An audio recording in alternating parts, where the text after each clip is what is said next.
The phone fell from my hand somewhere between the bedroom door and the window. I remember the screen cracking against the hardwood floor because sound travels differently when you're in shock. It echoes in ways that feel significant, like your brain is grasping for any detail that makes sense. 3 months of unemployment. 3 months of networking calls and portfolio reviews and interviews that ended with polite rejections. I'd finally scheduled a meeting with a firm for the following Monday. New opportunity. Fresh start. That was supposed to matter. That was supposed to change things. Instead, I was learning that the world could change in ways that had nothing to do with my carefully constructed plans. The hands came through the window, reaching across the sill with startling precision. I'd been asleep maybe 3 minutes when the glass broke. Not a smash, something calculated. A circle cut cleanly from the lower pane with tools I didn't recognize and wouldn't understand until much later. 1 hand, then 2. Then suddenly there were bodies moving through my apartment with the efficiency of people who had done this before. They moved like water finding cracks. Something that could be transported. The vehicle was industrial. I caught that much before consciousness started fragmenting. Metal walls. The smell of diesel and salt. Something about the temperature suggested we were near water. My mind, still partly aware despite the chemicals, tried to construct meaning from sensory data. Harbor? Port? The thought that should have comforted me, that being near a populated area meant rescue, safety, instead crystallized into something closer to terror. If we were at a port, we were near transportation. We were being moved. The container door, because that's what it was, I understood this immediately, closed with a sound like finality given physical form. A bolt slid into place. The darkness that followed wasn't the darkness of night. It was absolute, total, the kind of darkness that existed before light was invented.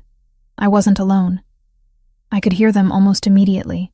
Small sounds, breathing, a muffled sob, the scrape of fingernails against metal. How many? I couldn't tell. The darkness had weight, and it compressed distance, made individual sounds seem to come from everywhere simultaneously. Hello?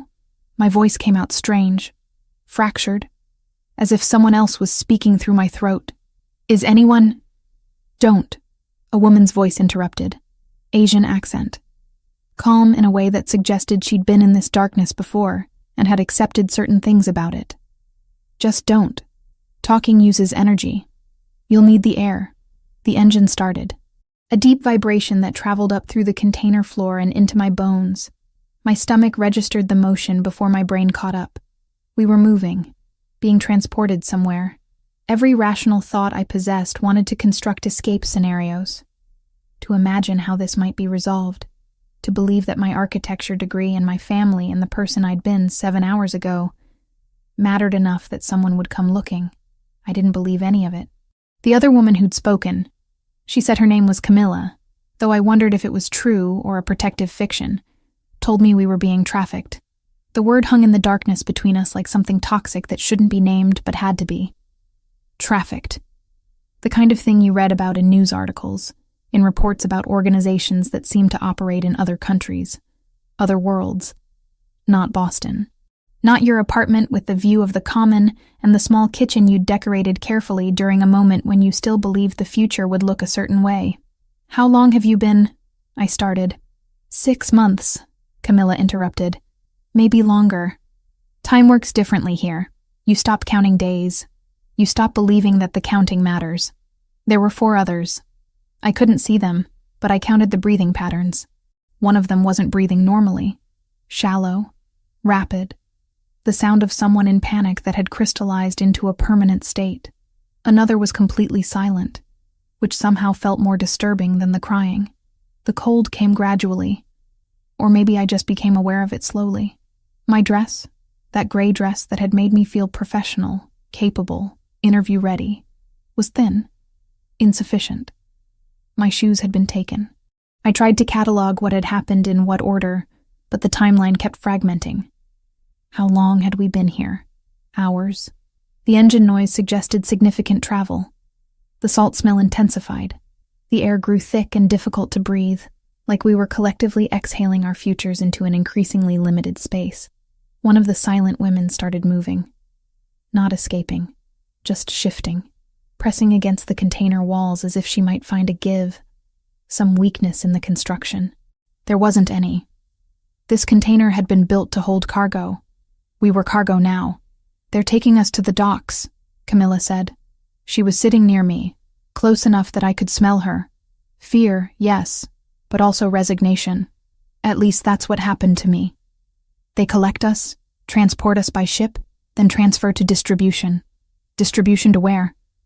Anywhere that pays. The words didn't fully process. Or they processed, but my mind refused the full implications. I'd read about trafficking. I'd seen documentaries. I'd felt the appropriate emotional response to other people's tragedies, but I hadn't believed, in any fundamental way, that it could happen to me. That the thing your parents warn you about, that feels abstract and distant when you're an employed 26-year-old professional, could become your actual reality in the span of minutes. I was learning otherwise. Hours accumulated, or what felt like hours. The container shifted occasionally. Loading operations, Camilla explained in her flat voice. More people were added. We made room for them because we had no choice. The air became increasingly difficult. Someone was crying constantly now, not just tears. Full-body sobs that shook the entire container because sound amplifies in confined spaces. I wanted to comfort her. I tried to reach toward the sound. But what comfort could I offer? We were trapped in metal darkness waiting for a future we didn't want to imagine. The motion changed. The rumble deepened. We weren't just moving now. We were floating. The container swayed slightly, a motion that was incredibly disorienting in absolute darkness. The ship was moving. We were at sea now, heading toward a destination that nobody in this container would have chosen. And then, without warning, everything changed. The sound came first. Gunshots. Rapid fire. Loud enough to cause actual pain in my ears. The other women screamed. I was screaming too, but the scream came out as something primal and instinctive, divorced from rational thought. The container lurched. Someone fell hard against metal. The violence outside continued. More gunshots, shouting, the sound of what might have been sirens. I thought we were dying. That seemed like the most rational conclusion given the available information. We were trapped. Something violent was happening beyond the container walls. Logic suggested we were casualties of whatever conflict was occurring. Trapped casualties who wouldn't survive to become victims of whatever fate awaited us. But then, silence. The kind of silence that follows violence and carries its own weight. And then the bolt sliding back. Light. The concept of light seemed almost fictional after hours of absolute darkness. It came through the opening container door in a way that made my eyes water. Made me cover my face with hands that didn't feel entirely like mine anymore. Behind the light, movement. A silhouette. A man. Tall. The kind of physical presence that seemed to take up the space even before he spoke. "Come out," he said. English, with an accent I couldn't identify. Slowly. One at a time. "You're safe now." I asked about the other women. The one who sobbed until the container seemed to vibrate with it. The one who never made a sound. And Camilla, who had taught me how to breathe in the dark. Alessandro said names were being matched, that hospitals and shelters were a better kind of triage than bravado. 2 days later, a victim advocate called. Camilla had a bed, a doctor, and paperwork with her real name on it. The advocate gave me a card for a counselor who specialized in people who spoke in floor plans and alarms. I went because there are rooms you can only enter if someone else holds the door. She didn't ask me to retell the worst night. She asked me to list the decisions I had made that were mine. We filled a page. I left with homework that sounded like logistics. Eat with both feet on the floor, lock the phone in a drawer after midnight, name one thing I would not negotiate. The list made the day feel measurable. I didn't know her last name, but I knew the relief that came with the word stabilized. Weeks later, the advocate left a voicemail I played 3 times. Camilla had asked to be transferred to a different city, somewhere she could walk without translating every doorway. I didn't keep the message, but I kept the timestamp. Small facts you can carry without cutting yourself. And it was the first proof that the darkness we'd shared could end in different rooms, with different lights. The irony of those words, "You're safe," would take weeks to fully process. But in that moment, standing on solid ground for the first time since the chemical-soaked cloth had come down across my face, I held on to those words like they were the only true thing left in a world that had revealed itself to be fundamentally different from what I'd believed. The man reached down to help me to my feet. His hand was warm. His eyes were dark brown, impossible to read. Behind him, federal agents were securing the dock, covering bodies with tarps, securing the scene of violence that had apparently been my salvation. "What's your name?" he asked. "Olivia," I said. The word felt foreign, like it belonged to someone else. Someone who'd had a future planned out, an apartment, an interview scheduled for Monday. "I'm Alessandro," he said.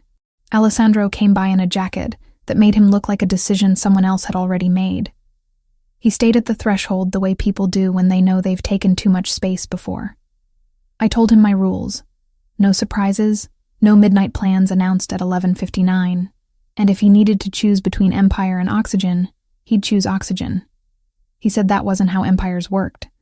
I said then it wasn't my problem to fix. He laughed once, the good kind, the kind that admits the room just changed, and nodded. We shook on it like it was business, because it was. "You're coming with me." It wasn't a question.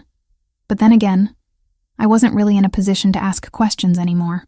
I followed him toward whatever came next, understanding only that everything I'd been was now behind me, sealed away in that metal container like a past that could never be fully recovered. The car ride took approximately 40 minutes. I know this because the part of my mind that wasn't in complete dissociation kept counting. 40 minutes meant distance. Distance meant they couldn't bring me back immediately. Distance meant something, or nothing. My brain kept grasping for logic in a situation that had revealed itself to be fundamentally illogical. Alessandro sat across from me in the backseat of a black SUV. He didn't speak during the drive. Neither did the two men who flanked him. I watched the city of Boston blur past the tinted windows, trying to construct meaning from what I was seeing. We were heading west, away from the water. "The penthouse," he'd said. His penthouse. "Why did you stop them?" I asked at some point during that 40-minute drive. My voice sounded strange, hollowed out. "Because they were operating in my territory," Alessandro said simply. "Russian cartel. They didn't have permission." Permission.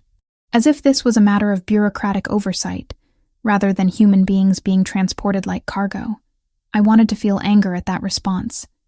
Instead, I felt something closer to numbness. The numbness was better. The numbness meant I didn't have to process the full implications of being saved by someone whose primary concern was territorial violation rather than human trafficking. "What happens now?" I asked. He didn't answer immediately. When he did, his voice carried that same calm that I'd heard at the docks. "Now you rest. Now you recover. Now you understand that you're safe." The penthouse occupied the top floor of a building in Back Bay. Floor-to-ceiling windows. Modern furniture arranged with geometric precision. Art on the walls that probably had artist names and exhibition histories attached to it. It was beautiful in the way expensive spaces are beautiful. Carefully curated, void of genuine comfort, designed to communicate wealth rather than provide sanctuary. "You'll need medical attention," Alessandro said as soon as we arrived. It wasn't a question. He was already on his phone, already arranging things. A doctor arrived within the hour. I texted my mother a photo of the skyline because words felt like a courtroom I wasn't ready to enter. She called in seconds. I didn't tell her about the container. I told her I was safe, that I'd explain the rest when I had language that didn't taste like metal. She believed me the way only mothers do. On credit, with interest. A woman in her 60s who didn't ask questions, just examined me with professional efficiency. Checked for signs of injury, drew blood, asked me to follow her finger with my eyes, listened to my heart. The chemical I'd been exposed to had metabolized already. No permanent damage. Lucky. Lucky. That word seemed obscene in context. The doctor left medications and instructions. Hydration. Rest. Trauma responses were normal. The medications would help with sleep if I found myself unable to achieve it naturally. I didn't tell her that sleep seemed impossible. That closing my eyes meant returning to the container, meant experiencing the darkness over and over. Alessandro showed me to a bedroom. Guest room, he called it, though the size of it suggested it could accommodate an entire apartment. Fresh clothes were already laid out on the bed. Not my clothes. Clothes that fit me perfectly despite the fact that no one had taken my measurements. Soft fabrics, earth tones, a cream-colored sweater, warm brown pants. The kind of clothes meant to soothe, meant to communicate that I was in a space where comfort mattered. There's a bathroom through there, Alessandro pointed. Shower if you want. Everything you need has been provided. I showered for 45 minutes. The water pressure was incredible. The hot water endless. I stood under the spray and tried to wash away the smell of the container, the residue of chemical exposure, the feeling that something fundamental in me had been damaged irreparably. The water ran clear. My skin emerged clean, but the feeling persisted. The penthouse had guards. I understood this gradually over the first few hours. Men positioned at the entrance. Men in the hallway outside my bedroom. Men visible through the windows standing on the building's perimeter. They weren't treating me as a guest. They were treating me as something that required security, something precious, or something dangerous. I couldn't decide which. Alessandro visited me that evening. He brought food, soup, bread, simple things.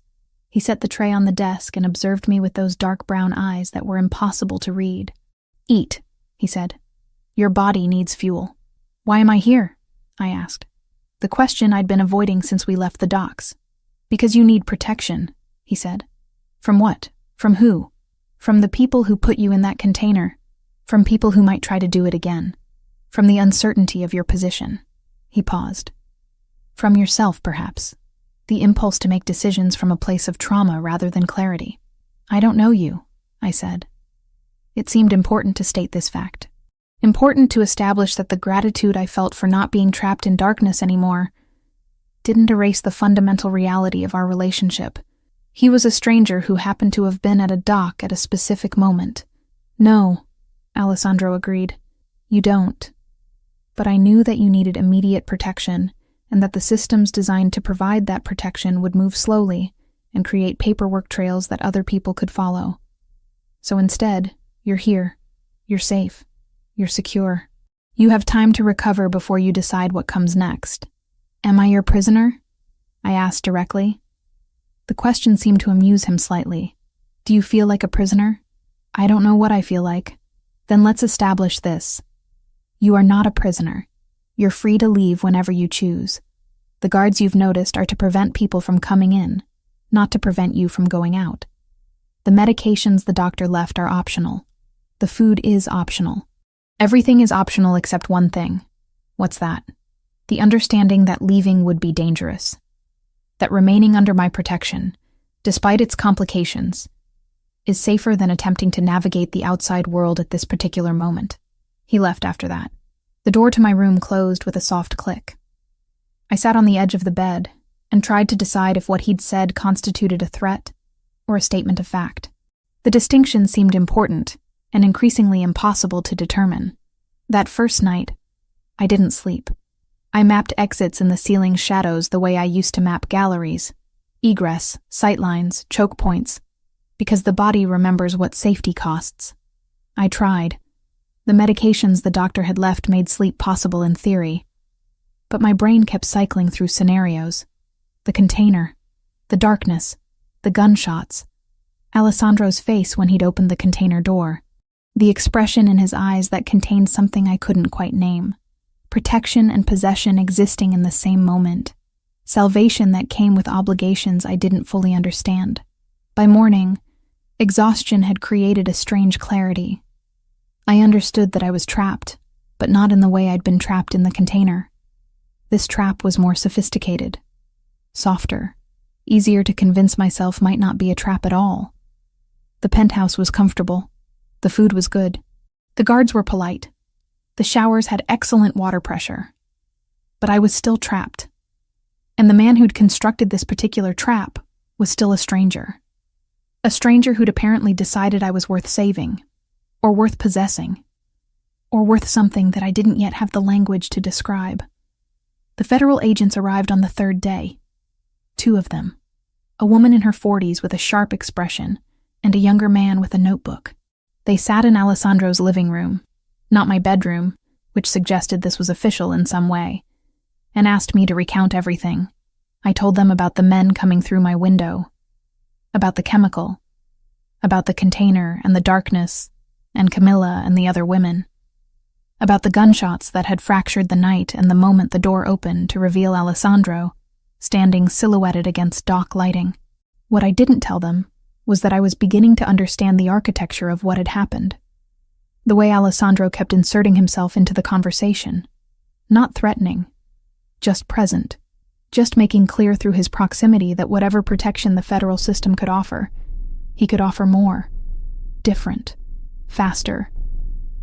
"We're going to need you to testify," the female agent said. Her name was Morrison. She had kind eyes that didn't match the sharpness of her mouth. "We're building a case against the Russian operation, the trafficking network. Your testimony would be valuable." "Of course," I said. "There's protective custody available," Morrison continued. "Safe houses. The system can ensure your security while we move forward with prosecution." Alessandro shifted slightly. Just a movement. Just enough that I noticed and, more importantly, Morrison noticed that I noticed. "She'll remain here," Alessandro said quietly, "under my protection." "That's not standard procedure," Morrison replied. She wasn't looking at him. She was still looking at me, trying to communicate something through eye contact, trying to tell me that I had a choice. "I'm aware," Alessandro said. "But this is what's happening." I should have objected. Some part of me understood that objecting was the rational choice, that accepting federal protection meant stepping outside Alessandro's orbit, meant reclaiming some version of agency and independence. But that part was quieter now, worn down by days of realizing that the system Morrison represented had failed to protect me when I was taken from my apartment, that the same system had failed to notice I was missing until I could no longer be ignored. "Olivia," Morrison said directly, "do you want to be transferred to a federal safe house?" I looked at Alessandro, not for permission, for clarity, for understanding of what refusing would mean. "I'll stay," I said. Morrison's expression shifted. Disappointment, understanding, recognition of a choice being made that she couldn't prevent. She set a business card on the table. "If you change your mind." She didn't push. She scheduled weekly check-ins, handed me a list of victim advocacy contacts, and made me promise, twice, that I'd call if the number ever felt like a lifeline instead of a formality. "If you ever feel unsafe, you call this number immediately." After they left, Alessandro didn't speak. He simply walked to the window and looked out at Boston stretching below us. His silence was worse than words would have been. It communicated that he'd expected this outcome, that my choice had been inevitable from the moment he'd opened that container door. "You know that testifying while under my protection complicates things," he said eventually. "That prosecutors will question your credibility. They'll suggest you're being influenced. Are you influencing me?" "Of course," he said simply. "Through shelter, through security, through the understanding that the system that failed you once has structural problems that won't be solved by the time your case reaches trial. Yes, I'm influencing you, but not in the way they mean." The first probes landed on day 5. Nothing cinematic, just pressure where logistics are soft. Alerts, not alarms. We throttled it back with procedures and quiet calls. By evening, the point had been made on both sides, and the ledger was balanced. Not because law enforcement responded, because Alessandro's organization responded first.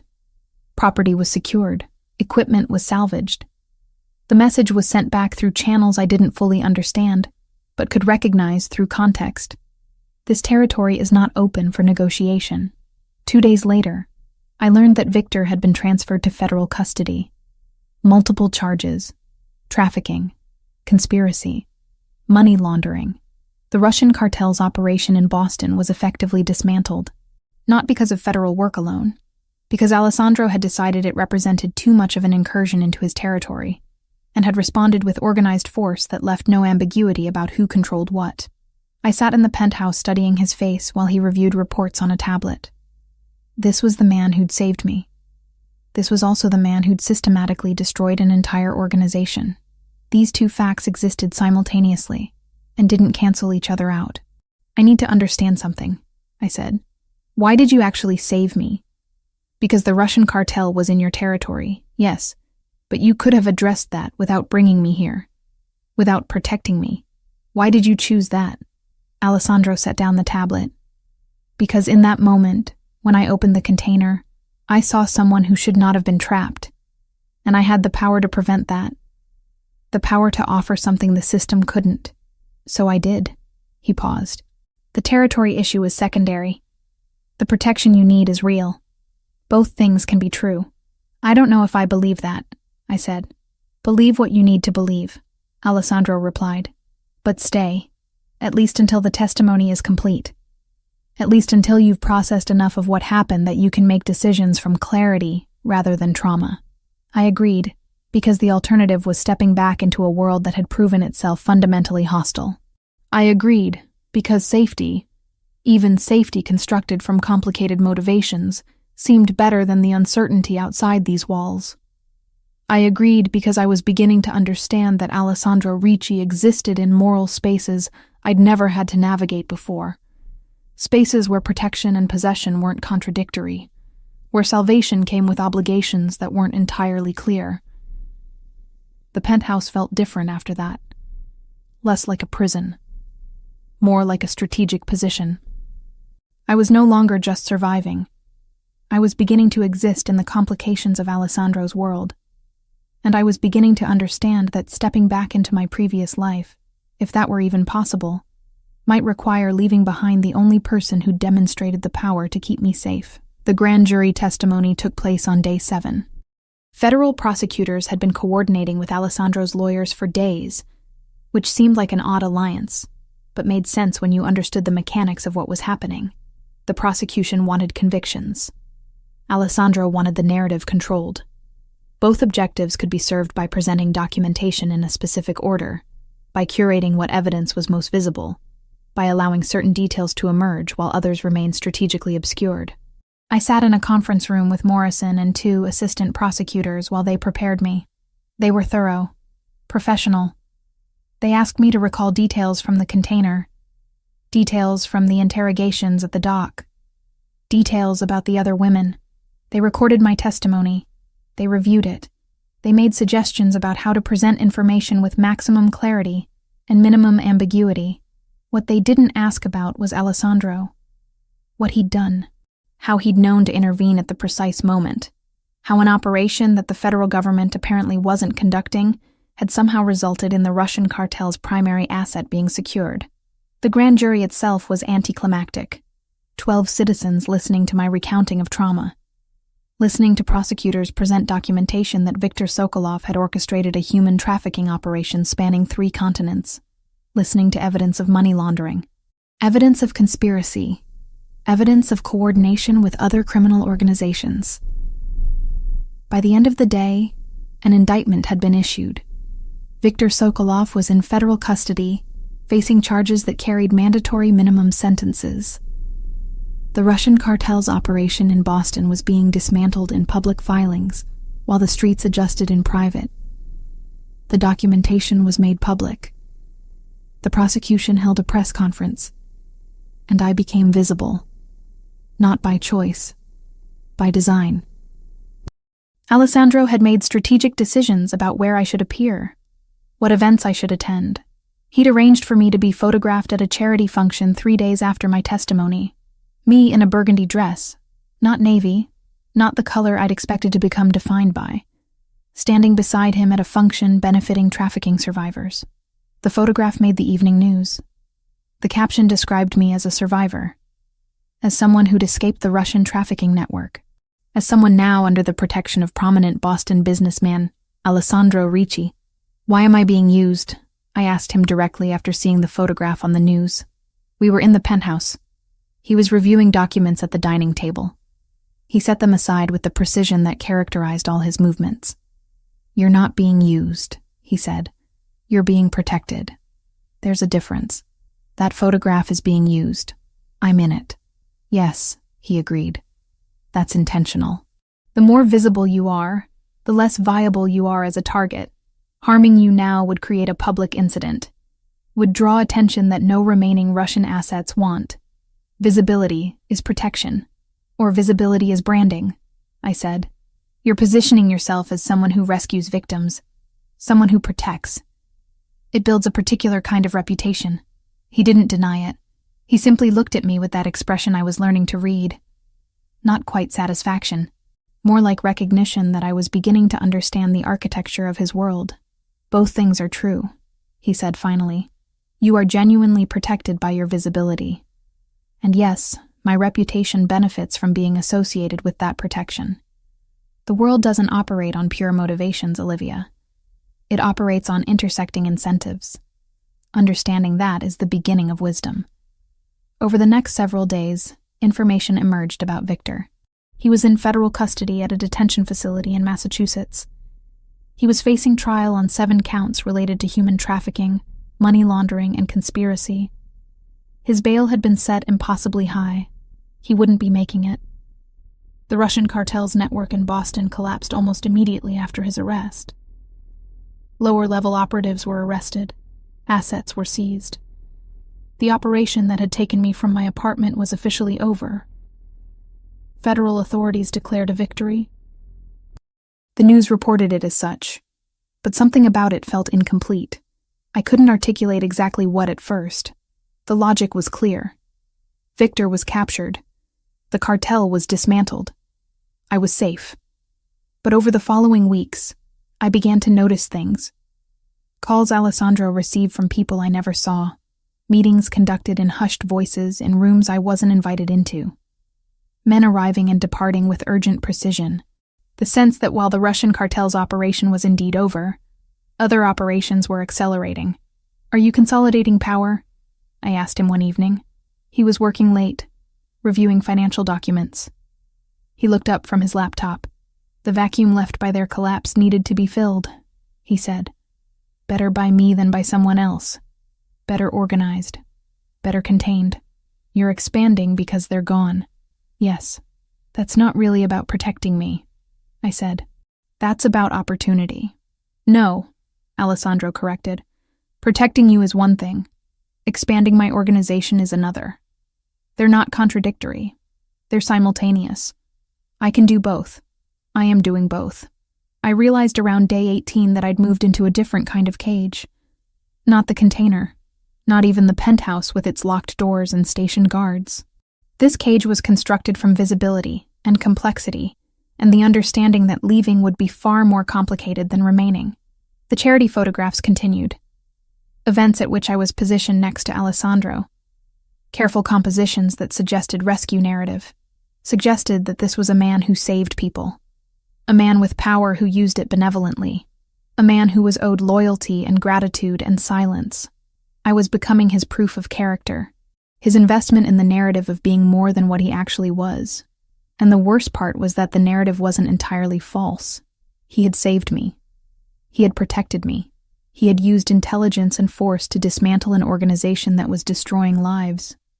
He'd also used me to build his reputation. Used my trauma to create public positioning.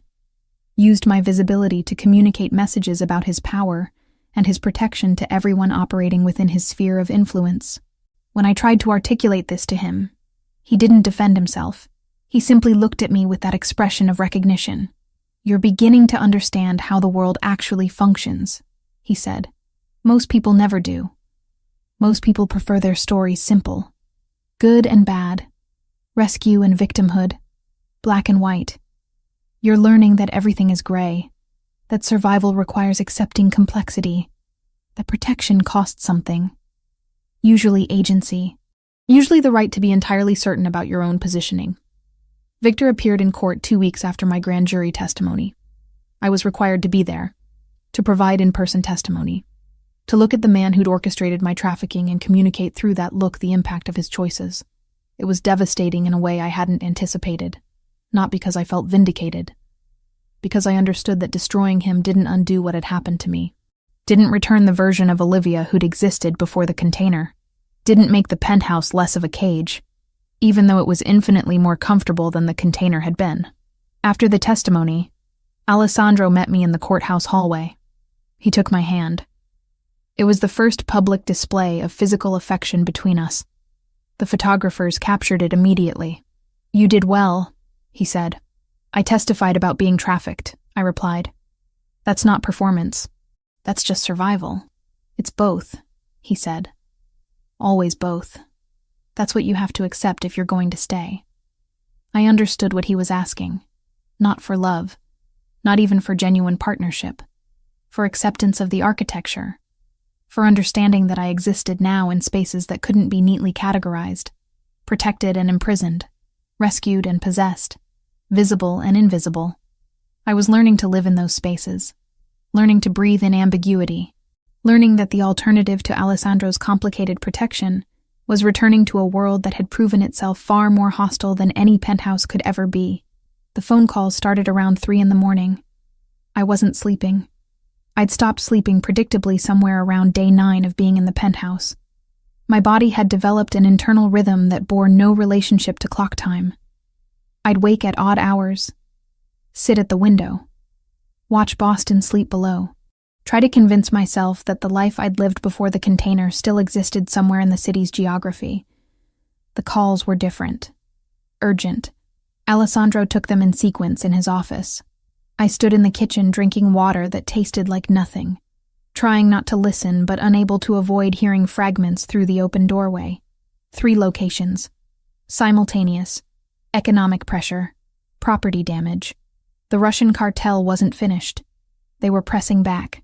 "They're going after the warehouses," Alessandro said when he emerged from his office. He was already dressed. Already moving with that particular kind of precision that meant decisions had already been made, and the restaurant in Seaport, and the construction management company in Cambridge. "Why?" I asked, though I understood. Retaliation. Response to Victor's capture. Demonstration that his imprisonment didn't mean his network had ceased to function. "Because they can," Alessandro said simply. "Because they need to communicate that Victor's capture didn't eliminate them entirely. Because I eliminated their primary operation. And they need to reclaim some version of dignity through economic disruption." He made phone calls. Not many. Just enough. Within 30 minutes, men began arriving at the penthouse. Not in dramatic waves. In small groups through different entrances. They came with the efficiency of people who'd been trained for emergencies. They received briefings from Alessandro, maps on screens, addresses, estimated damage parameters. Then they deployed. I watched from the living room as the penthouse transformed into a war room. Not literally. There were no weapons visible. Just men with phones and tablets coordinating with other men at identified locations. The precision was almost beautiful, almost clinical. Alessandro sat at the dining table with coffee that grew cold while he orchestrated. "Warehouse 1 is secure," someone reported through Alessandro's earpiece. "Construction site fortified," another voice confirmed. "Restaurant staff evacuated." A third communication relayed. Within 2 hours, property damage had been contained. Equipment had been salvaged or relocated. The economic impact the Russian cartel had attempted to inflict was significantly reduced. The message was clear. This territory belonged to Alessandro. His operations were protected. His security protocols were sophisticated enough to prevent the kind of harm that required advance notice and coordinated strikes. By dawn, the response was already being organized. Not through police. Through channels I didn't fully understand but could recognize. Information was being sent back through intermediaries. Money was being moved. Pressure was being applied in directions that would make continued retaliation prohibitively expensive for whoever remained in the Russian hierarchy. "They'll try again," I said. It wasn't really a question. "Probably," Alessandro agreed. "But they'll do it knowing the cost. They'll calculate whether maintaining face is worth the economic disruption. Usually it isn't." 2 days later, Morrison called. Viktor Sokolov had been transferred to federal custody. Multiple charges: trafficking, conspiracy, money laundering, racketeering. The documents were being filed. The prosecution was accelerating. He would be held without bail. His assets were being frozen. His network was being systematically dismantled through legal channels. The news coverage was extensive. Photographs of Victor being transported. Commentary about the effectiveness of federal coordination with local law enforcement. No mention of Alessandro. No acknowledgement of how the specific timing of Victor's capture had coincided with the dock operation. No indication that systematic intelligence gathering had preceded the physical intervention. But everyone operating within Boston's criminal infrastructure would know, would understand the message, would recognize that someone with Alessandro's resources and sophistication had moved against the Russian cartel and won. Completely. Definitively. I noticed the changes gradually over the following days. Different people visiting the penthouse. Different conversations conducted in different rooms. Different energy moving through the organization. The immediate crisis had passed. Now came consolidation. Now came the work of filling the vacuum left by the Russian cartel's collapse. "You're expanding," I said to Alessandro 3 days after Victor's transfer to federal custody. He was reviewing documents, financial statements, acquisition proposals, things that suggested legitimate business expansion, but also suggested something else entirely. Territory being reorganized, influence being repositioned, power being redistributed across a landscape that had just been significantly altered. "The vacuum needed to be filled," he said. "Better by me than by someone else. Better organized, better contained." "By us," I said. "You keep saying you're protecting me, but I'm here. I'm watching. I'm beginning to understand how this actually works." He set down his pen, looked at me directly. "Yes, by us. You're right. That's what you need to accept if you're going to remain here. You're not a prisoner. You're not a guest. You're becoming something else. Something more complicated." I understood what he was offering. Not love, not romance, not the kind of simple emotional transaction that existed in the life I'd lived before the container. He was offering integration, visibility, the understanding that I was becoming part of his infrastructure, his organization, his world. And the worst part was that the alternative seemed infinitely more dangerous. The system that was supposed to protect me had proven itself sluggish and complicated. Alessandro had proven himself efficient and responsive. He'd saved me because I was valuable. He was keeping me because I continued to be valuable. And now I was becoming something that served his interests while also being protected by them. Over the next week, Sophia appeared, Alessandro's sister. She was elegant, professional, an executive at a legitimate company that definitely had non-legitimate connections. She visited the penthouse and sat across from me with an expression that suggested she understood exactly what my position entailed. "He's not evil," she said without preamble. "That's the first thing you need to understand. He's practical. He's intelligent. He operates within a system that requires certain moral compromises. But he doesn't prey on innocent people. That distinction matters." "Why are you telling me this?" I asked. "Because you're staying," Sophia said simply. "Because my brother has decided that you're worth protecting, which means you're worth integrating, and because I recognize that expression on your face. It's the same expression I had when I first understood what my family actually does, and the same expression I had when I realized that leaving was more dangerous than staying." She left the penthouse after less than an hour, but her words remained. Her recognition of my trajectory remained. The understanding that I was being offered a choice that looked like freedom, but was fundamentally a different kind of commitment. I stood at the window watching Boston's evening lights multiply across the darkness, and tried to decide if what was happening was rescue or capture or something else entirely that didn't fit neatly into existing categories. The container had represented one kind of imprisonment. The penthouse represented another. But somewhere between those two extremes lay a version of life that included agency. That included choice. That included remaining, because staying served my interests as much as it served his. And maybe that was enough. Maybe that was survival translated into something that could resemble a life. The news came through formal channels. Viktor Sokolov's trial date had been set. 7 months away. Enough time for discovery. Enough time for the federal system to build its case. Enough time for me to understand what my role would be. Enough time to decide if testifying in open court was something I could survive. Morrison visited 2 days after the trial date announcement.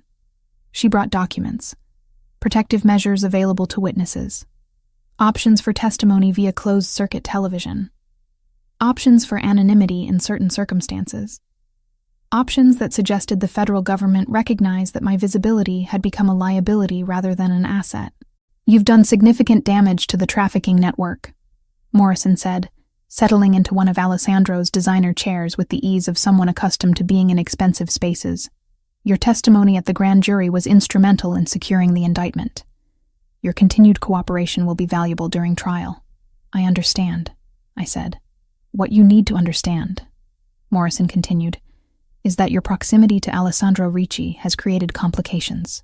Defense counsel will argue that you're biased, that his organization has incentive to ensure your testimony aligns with his interests, that your presence in his home suggests improper influence. I'm here because I need protection," I said. The statement was true enough. Partially true. Some fraction of the truth. "I know," Morrison replied. "But perception matters in court. What I'm offering is an alternative. Federal protection, a safe house, testimony given from neutral ground." After she left, I understood what was actually being offered. Not alternative protection. A decision point. A moment where I had to choose between the system that had failed me and the man who had saved me. The penthouse felt different after that conversation. Less like sanctuary. More like a choice I was actively making, rather than a circumstance I was simply enduring. 3 days later, federal agents arrived at one of Alessandro's legitimate businesses, a restaurant in Seaport. They presented a warrant, requested documentation, conducted interviews. The investigation was ongoing. The prosecution was thorough. They were examining every connection between Alessandro and the port operations, every transaction that might suggest coordination, every communication that might indicate prior knowledge. They found nothing that implicated him directly, because there was nothing. Because Alessandro had been careful enough to ensure that his organization's response to the Russian cartel operated through channels that didn't touch his legitimate businesses. Because he understood that proximity to criminal activity required structural separation. But they were looking. They were asking questions. They were trying to construct a narrative that positioned him as something other than what he appeared to be in the media coverage. A businessman who'd saved trafficking victims. "They won't find anything," Alessandro said to me that evening. We were standing at the window watching Boston's skyline transition from day to evening, because I've spent decades understanding how investigations work, how evidence gets preserved, how testimony connects to documentation. I know the architecture better than they do. "Until they do find something," I said, "then we'll address it," he replied simply. The following week brought unexpected news. Victor had attempted suicide in his federal detention cell. Unsuccessful. He was now in medical observation. The news coverage was dramatic. Coverage of a man facing decades of incarceration choosing to end his situation rather than face trial. Coverage that suggested desperation. Suggested that the case was overwhelming. Suggested that conviction was inevitable. But it also meant my testimony would matter less. A jury seeing a suicidal defendant might assume guilt without needing extensive testimony. The case could resolve through plea negotiation. Victor might accept a deal rather than face trial. My visibility as a witness might become unnecessary. I realized around day 7 that I'd stopped counting the days since my rescue, that the timeline of my life had reorganized itself around Alessandro's operations, rather than around my own recovery. That my understanding of safety had fundamentally shifted from being about absence of danger to being about presence of power. "You need to decide," Alessandro said to me late one evening. He was reviewing financial documents. I was reading something that didn't require my full attention. "Are you staying because you feel you have no alternative? Or are you staying because you've decided this is where you want to be?"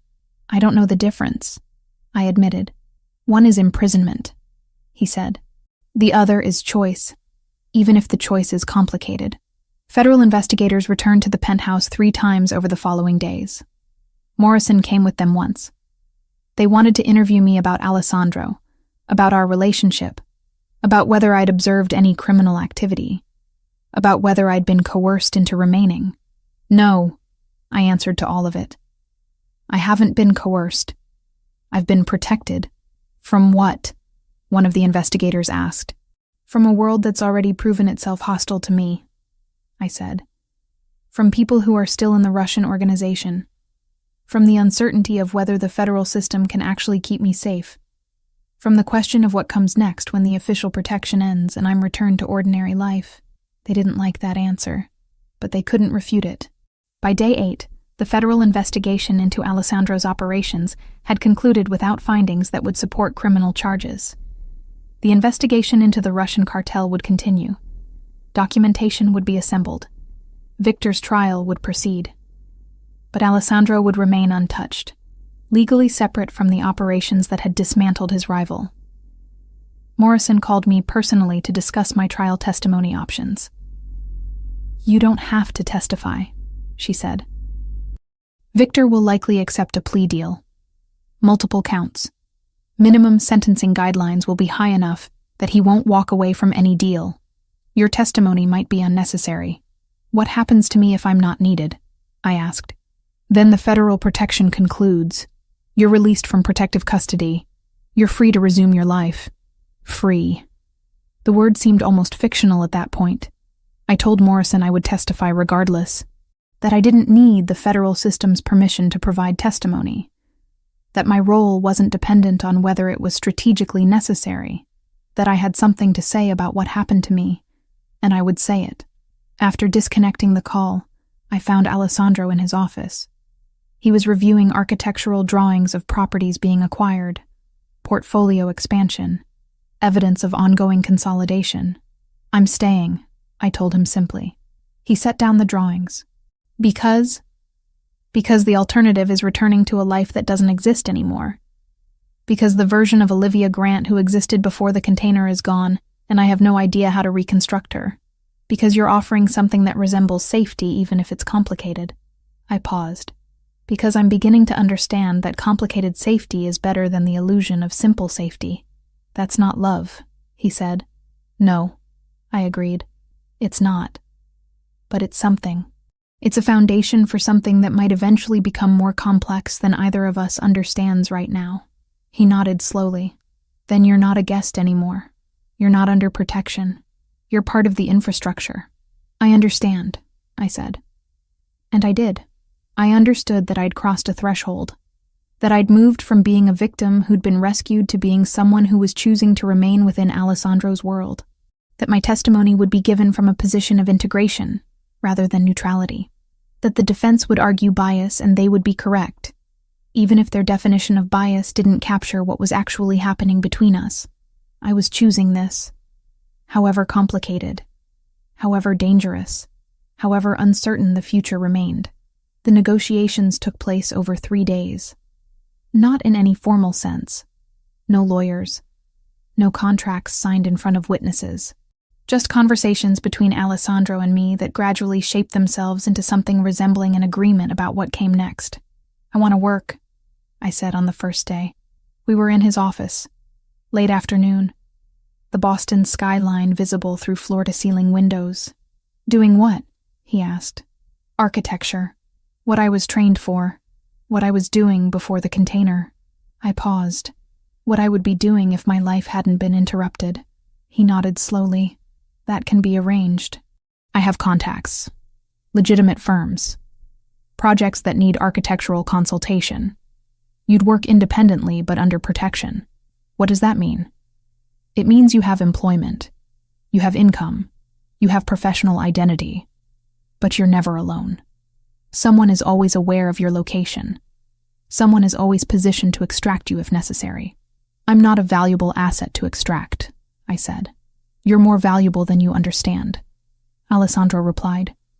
You're a witness. You're someone who can testify.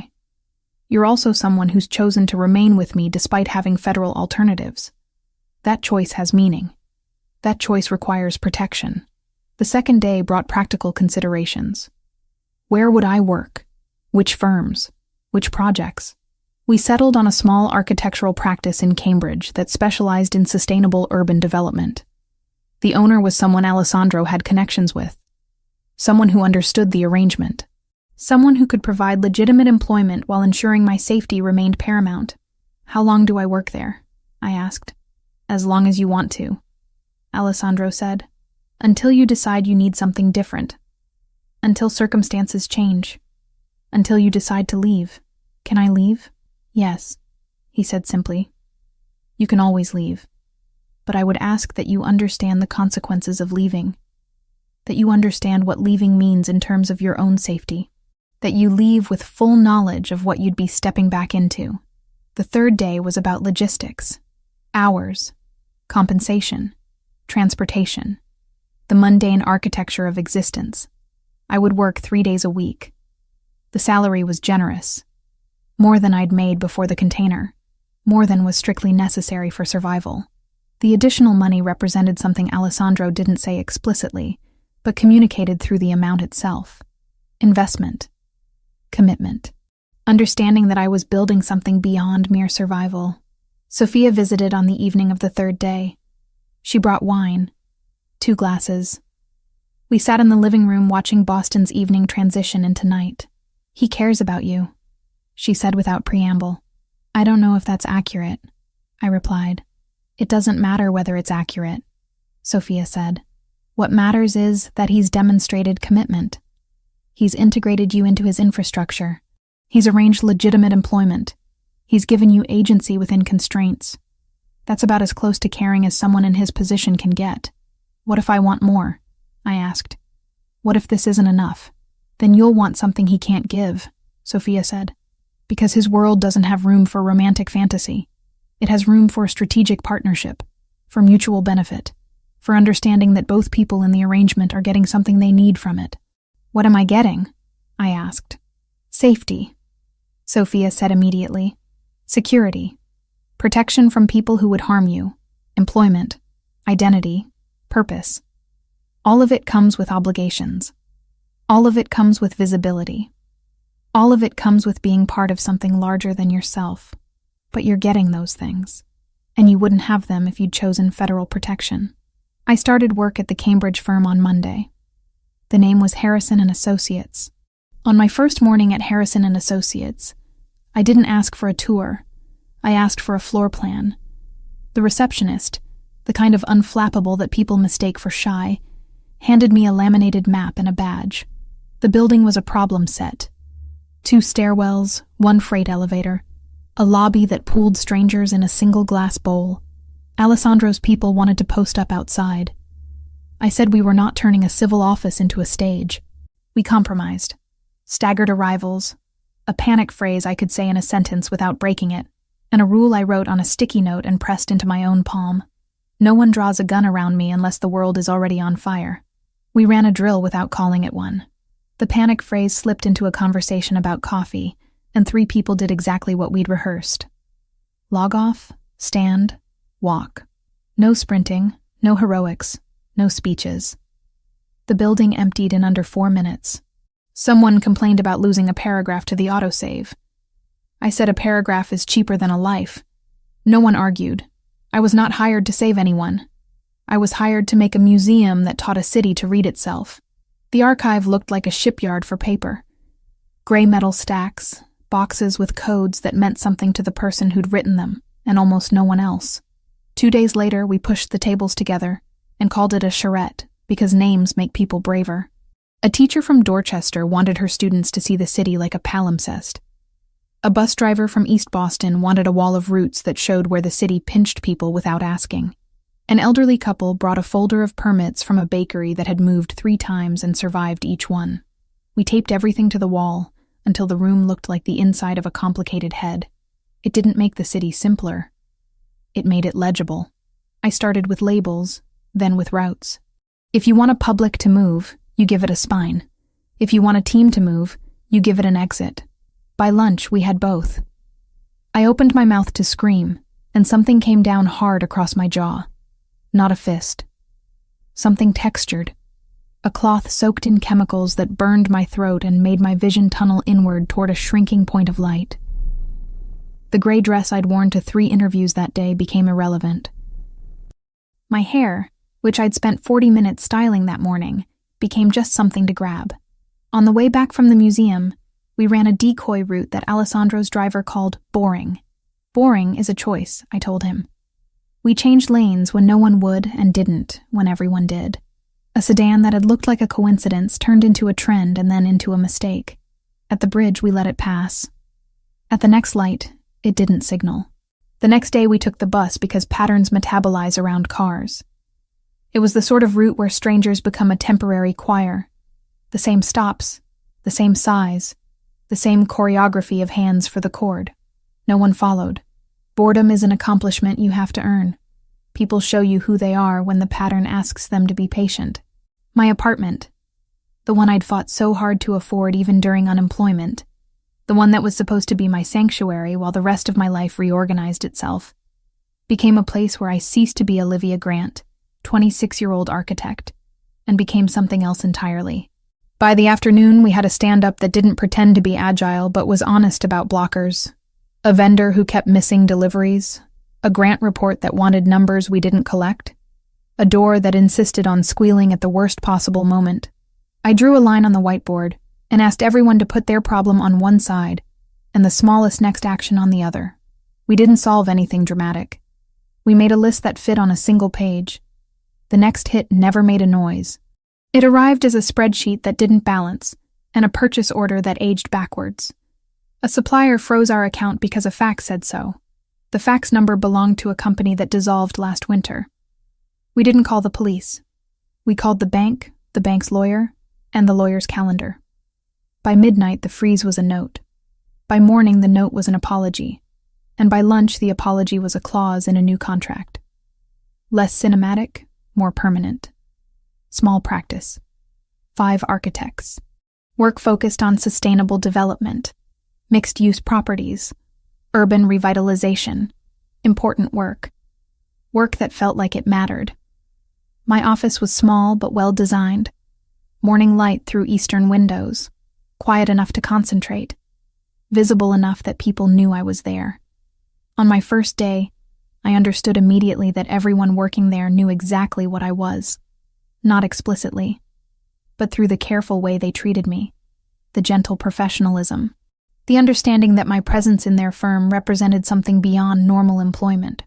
At lunch, the principal architect, a woman named Helena in her 50s, sat across from me in the break room. "Alessandro explained your situation," she said without preamble. "I want to be clear about something. You're safe here. Your work is legitimate. Your role is genuine. But you're also being protected. My responsibility is to ensure that protection doesn't interfere with the work you're doing." "What happens if it does?" I asked. "Then we adjust," Helena said simply. "We move your schedule. We adjust project assignments. We do whatever is necessary to maintain both the legitimacy of your employment and your safety." Over the following weeks, I began to understand how Alessandro's world actually functioned, how legitimate and illegitimate operations could exist in parallel, how someone could be genuinely interested in sustainable urban development while simultaneously running operations that operated outside legal constraints, how protection could coexist with purpose. I was working on a project involving a mixed-use development in Jamaica Plain when federal investigators returned to ask about my trial testimony timeline. Victor was considering a plea deal. Within days, the rumor hardened and then fractured. Offers on the table, counter offers in the air, nothing signed. By the time the motions calendar settled, the deal was smoke, and the path pointed back to trial. The motions calendar became a weather report. Routine, occasionally violent, always slightly wrong. Subpoenas arrived with the thud of thin bricks. Discovery felt like moving an attic with your hands, box by box, label by label, the shape of the whole only visible when you sat on the floor at the end and counted what was missing. Multiple counts, mandatory minimum sentencing. My testimony was no longer strictly necessary, but I could still provide it if I chose. "I'll testify," I told Morrison when she called. "You understand the defense will argue bias?" she asked. "Yes," I said. "You understand they'll suggest you've been influenced by your proximity to Ricci?" "Yes," I said again. "But I'm testifying about what happened to me. That's not influenced. That's just truth. After disconnecting, I understood what I'd actually chosen. Not Alessandro. Not protection, but integration into something larger. Something that included legitimate work. Something that included agency within constraints. Something that included being part of an infrastructure that served purposes beyond my individual survival. Alessandro was waiting when I returned to the penthouse that evening. He had documents spread across the dining table. Architectural drawings, property acquisitions, business expansion. His world. Your trial testimony is scheduled for 3 weeks from now, he said. I know, I replied. You understand what that means? Yes, I said. It means I testify about what happened. It means I'm visible. It means people know I'm connected to you. It means everything becomes more complicated. Yes, he agreed. All of that, and you're still choosing to remain? I looked at him across the table, at the carefully controlled expression, at the intelligence in his eyes, at the understanding that we were two people who'd found each other through trauma and constructed something that resembled partnership. Yes, I said. I'm choosing to remain. 7 months slid by in increments that didn't feel like time. Status conferences, discovery skirmishes, a calendar that kept ratcheting toward a fixed point. When the date finally landed and held, before the courthouse, there were rooms that didn't echo. The prosecutor, careful, dry, allergic to adjectives, walked me through questions that would land, and questions that were just invitations to bleed. Morrison sat in the corner, hands folded, asking nothing until it mattered. If you don't remember, you say you don't remember, the prosecutor said. If a detail is a smell or a color and not a date, you say that. Jurors live in houses. Give them rooms to stand in. We practiced the part where I would need to say his name and the part where I didn't. We practiced what silence would feel like if the air went thin. They didn't promise safety. They promised process. It was oddly kinder. The mock cross felt like being asked to fold a map while running. He didn't raise his voice. He didn't need to. So you're saying you remember the smell of bleach, but not the date, he said, not as a question. I remember the smell, I said. I wrote the date down after. And you didn't go to the police the same night. I went to the morning I could stand in a room without counting exits. He nodded like a metronome. Rhythm is a way to make people confess to tempo. We kept going until the answers stopped trying to be perfect and started being true. Morrison didn't correct. She added nouns, chain of custody, corroboration, scope. Words you can hang a memory on without making it carry more than it should. The courthouse was a different kind of cage. Glass and marble, and the formal architecture of justice. I sat in a witness room waiting to be called, and the irony wasn't lost on me. I'd spent the past 6 weeks working at Harrison & Associates on a sustainable development project in Jamaica Plain. 6 weeks of legitimate employment. 6 weeks of learning to exist in professional spaces. 6 weeks of building something that resembled a future. And now, I was back in the space where the past would be formally documented and set into the legal record. Morrison had prepared me. Prepared me again, technically, since I'd already testified before the grand jury. But grand jury testimony was different from trial testimony. This was public. This was Victor in the courtroom. This was defense counsel asking questions designed to undermine my credibility. This was the full machinery of legal process grinding forward toward whatever resolution it would reach. The defense lawyer was a woman in her 60s. Sharp, professional. She asked me to recount the container, to describe the conditions, to explain how I knew what was happening. And then the questions shifted toward Alessandro. You say you were taken from your apartment by men you didn't know, she said. Yes, I confirmed. And the next person you remember clearly is a man named Alessandro Ricci, who was at the dock when your container was opened. Yes. And you've been living in his home for the past 6 weeks? Yes. Would you characterize your relationship with Mr. Ricci as romantic? The question was designed to make me defensive. Instead, I answered with precision. I would characterize it as complicated, I said. He saved me from immediate danger. He's provided protection that I felt I needed. Our relationship exists in spaces that don't fit neatly into existing categories. The defense counsel didn't like that answer. She tried again with different phrasing, different angles, but my testimony remained consistent. I'd been trafficked. Victor's organization had orchestrated it. The Russian cartel had operated through specific channels. I'd seen specific evidence. By the time my testimony concluded, I understood that the defense wasn't actually trying to prove Victor innocent. There was no deal left to take.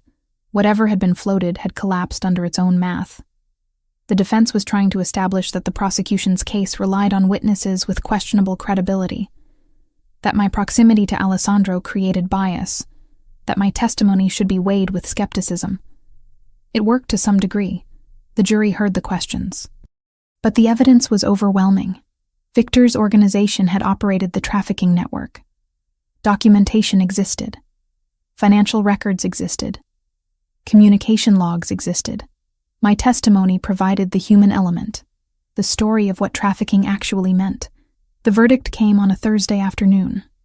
Guilty on 7 counts. Mandatory minimum sentencing guidelines meant Victor would spend at least 40 years in federal prison. He would likely die in federal custody. The trafficking network he'd orchestrated was officially dismantled. Morrison called me to say the investigation was closed. The federal case was resolved. I was no longer officially a protected witness.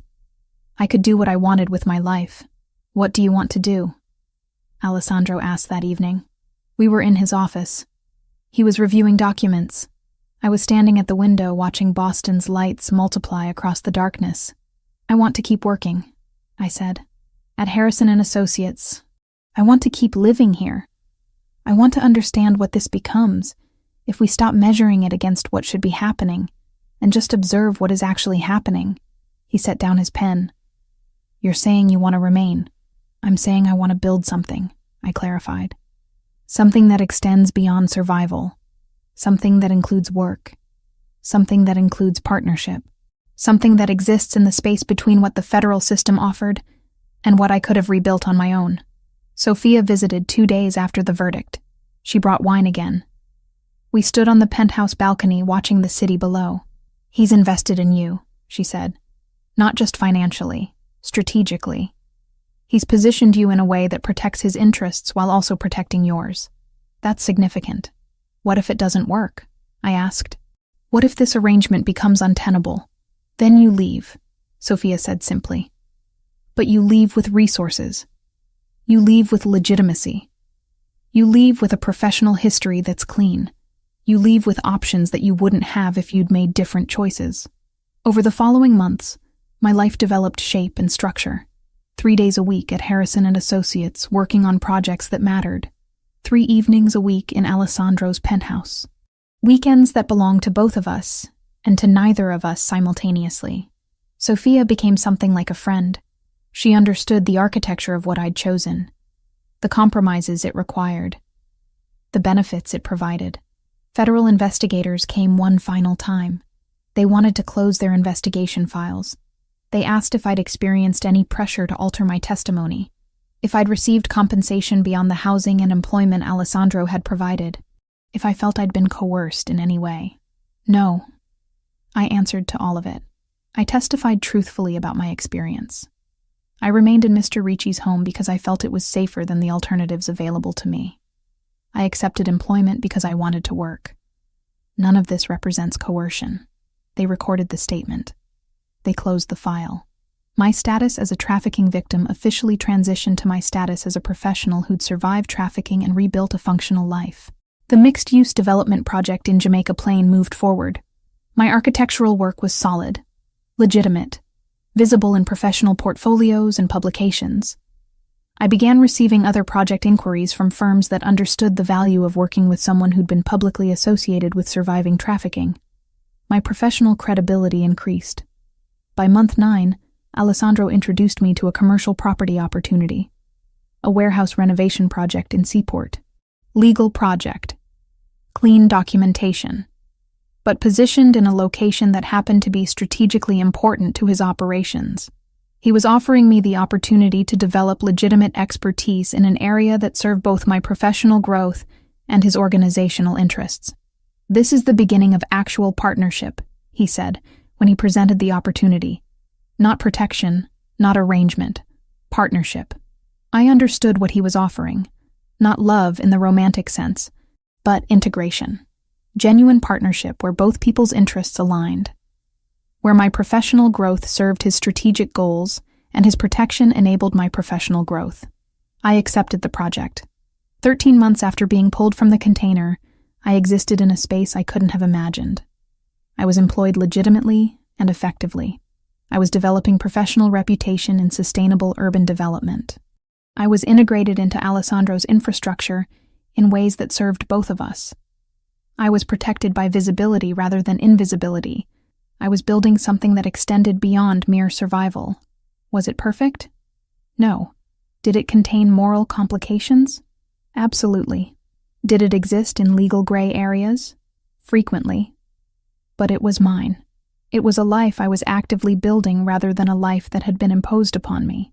And that distinction, I was learning, mattered more than any romantic fantasy about rescue or redemption could ever matter. The penthouse remained my residence. The work remained my purpose. Alessandro remained a presence that was becoming less about protection and more about partnership. Sophia remained the person who understood the architecture of what I'd chosen. And somewhere beneath the city streets, the world continued moving through moral complexities and strategic partnerships, and the messy reality of people making choices that didn't fit neatly into existing categories. I was surviving. I was thriving. I was building. And that would have to be transformation.